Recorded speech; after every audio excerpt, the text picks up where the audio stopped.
CCF Mohammad Amir Hossain চৌধুরীর বিরুদ্ধে দুর্নীতি, পোস্টিং বাণিজ্য এবং প্রকল্প অনিয়মের অভিযোগ।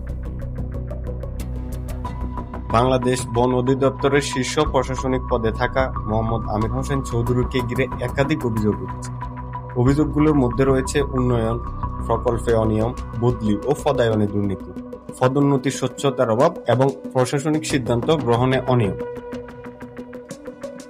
তথ্যমতে, বন অধিদপ্তরের অধীনে সামাজিক বনায়ন, উপকূলীয় সবুজ বেষ্টনী, বনভূমি পুনরুদ্ধার সহ বিভিন্ন প্রকল্পে বড় ধরনের অনিয়মের অভিযোগ পাওয়া গেছে।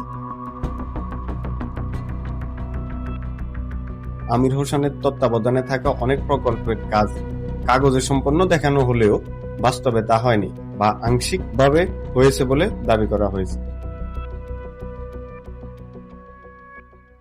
কিছু প্রকল্পে বরাদ্দকৃত অর্থের সঠিক ব্যবহার হয়নি এবং মাঠ পর্যায়ে বাস্তবায়নের ঘাটতি পাওয়া গেছে। এই বিষয়ে দুর্নীতি দমন কমিশন প্রাথমিক অনুসন্ধান শুরু করেছে এবং কিছু নথিপত্রে অসঙ্গতি পাওয়ার কথাও উল্লেখ করা হয়েছে। এছাড়া বন অধিদপ্তরের বদলি ও পদায়ন বাণিজ্যের অভিযোগও রয়েছে। বলা হয়, নির্দিষ্ট স্থানে পোস্টিং পেতে আর্থিক লেনদেনের মাধ্যমে প্রভাবশালী একটি চক্র কাজ করত এবং এই চক্রের মূল হোতা ছিল এই মোহাম্মদ আমির হোসেন।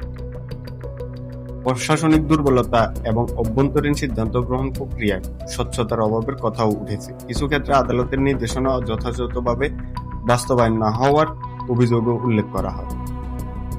অভিযোগ আছে, 2020 সালে তৎকালীন পরিবেশ, বন ও জলবায়ু পরিবর্তন মন্ত্রী মোহাম্মদ শাহাবুদ্দিন এর আস্থাভাজন থাকায় তখন সিনিয়রদের ডিঙিয়ে তাকে প্রধান বন সংরক্ষকের দায়িত্ব দেওয়া হয়।